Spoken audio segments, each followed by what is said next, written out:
Ah, c'est un enfer, je suis dégueulasse. Sauf que quand je me maquille, on me dit t'es pas mal. Je dis ouais, je sais, ouais. Tu pourras faire un zoom là, tu pourras cropper dans l'image.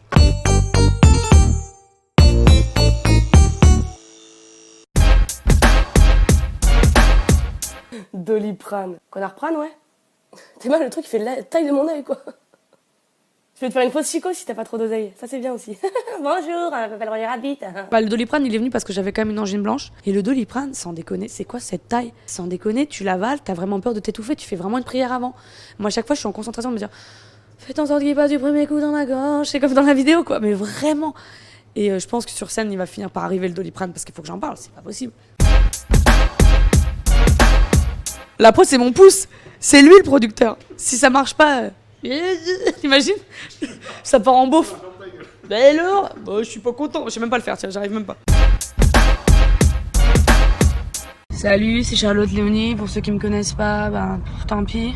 J'habite dans le 16e. Je traîne tout le temps sur Saint-Germain avec mes potes, là, normal. Et je suis comédienne, normal aussi.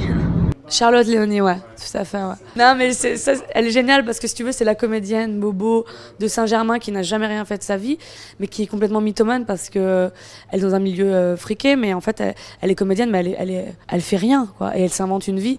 Et ça arrive à beaucoup de gens dans ce milieu.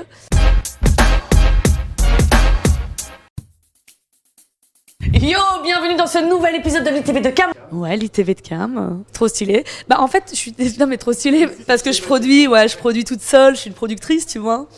Et comme on me voit faire mes vidéos toute seule et je fais pas mal de pastilles toute seule, je me suis dit que c'était hyper intéressant d'être avec des gens justement. Inès, je la connais du Jamel Comedy Club, parce qu'on a quand même plein de gens en commun. Elle avait fait la première partie du Marrakech du Rire il y a 2 ans, mon année. Ça, quoi, vous êtes un footballeur. Et là, les gars, en général, vous avez tous la même réponse. Vous êtes en mode ligaments croisés. Quand elle est sortie, je l'avais pris dans mes bras, je pense que je l'ai étouffée. Et je lui ai dit, j'espère que l'année prochaine tu le feras. En tout cas, je ferai tout pour que tu le fasses. Quand je l'ai eu dans mon interview, elle avait 10 000 abonnés. Et je dis, meuf, tu vas tout éclater, vraiment, tu vas tout déchirer. Et bah voilà.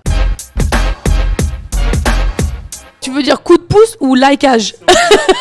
Ou un pouce? En fait, c'est une des premières personnes qui m'a liké, qui m'a encouragé en me disant merci pour ce que tu fais. Et du coup, en crédibilité, tu dis ok, c'est que c'est cool, tu vois, ce que tu fais.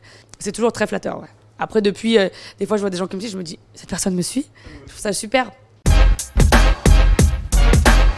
Moi, j'ai servi des gens connus. Par exemple, Ramzy, je l'ai servi à un bon moment. C'est agréable de servir des gens comme ça. Puis il y en a eu d'autres, sinon je tairais les noms, que je croise encore, mais qui n'ont pas été forcément chouettes et qui sont très gentils avec moi aujourd'hui.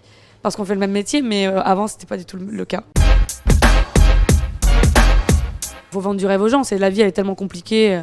Il faut qu'ils soient heureux, quoi. Ils viennent te voir, faut qu'ils se disent oh, elle fait ça, et puis ça, qu'ils rentrent chez eux. Parce que ce qu'il faut se dire, c'est que souvent, quand les gens viennent te voir, tu sais pas la journée qu'ils ont eu. Ils ont peut-être eu un décès. Ils ont peut-être eu un divorce, ils ont peut-être eu une engueulade avec leur compagnon. Il y a forcément pas que du joyeux. Donc quand t'arrives, tu dois oublier ça. Et si moi j'arrive à faire oublier ça, j'ai gagné. En faisant les deux, je suis sûre que c'est beaucoup plus simple en tant que chanteuse. Parce que déjà, quand t'es chanteuse et que t'arrives sur scène, tu chantes ta chanson, on t'applaudira.